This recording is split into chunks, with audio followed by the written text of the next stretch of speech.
Welcome back to my channel ASHA dream studio. ఈరోజు మనం beans ఫ్రైని చాలా సింపుల్గా అండ్ హెల్దీ వేలో ఎలా చేసుకోవాలో చూద్దాం.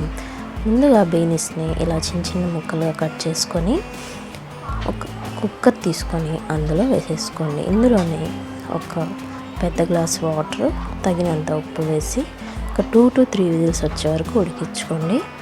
దీనికోసం తాలింపు పొడి అయితే ఇలా రెడీ చేసుకోండి. 3 ఎండుమిర్చి, కొద్దిగా కొబ్బరి, కొద్దిగా వెల్లుల్లి, కొద్దిగా పుట్నాల పప్పు, చిటికెడు ఉప్పు వేసి ఫైన్ పౌడర్లా గ్రైండ్ చేసుకోండి. చూడండి ఇలా ఫైన్గా ఉడికిపోయింది. ఇలా ఉడికించి చేసుకుంటే మనకు చాలా హెల్దీ అండి. ఈ న్యూట్రిషన్స్ అన్నీ ఇందులోనే ఉంటాయి. కొంతమంది ఇలాగే ఆయిల్లో ఫ్రై చేసి కూడా చేసుకుంటారు, అలా కూడా చేసుకోవచ్చు. ఇలా చేసుకుంటే హెల్దీ.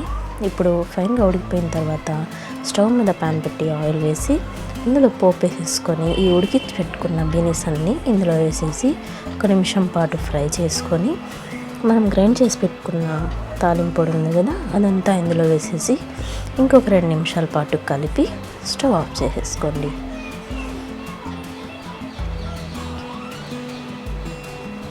అంతే అండి, బీన్స్ ఫ్రై రెడీ అయిపోయింది. ఇలా చేసుకుంటే మనకు చాలా టేస్టీగా ఉంటుంది అండ్ హెల్దీ కూడా. ఈ రెసిపీ మీకు ఎలా అనిపించిందో నాకు కామెంట్లో తెలియజేయండి. మరిన్ని ఇలాంటి మంచి మంచి రెసిపీస్ కోసం మన ఛానల్ని సబ్స్క్రైబ్ చేసుకోండి. మరొక మంచి రెసిపీతో మళ్ళీ కలుద్దాం.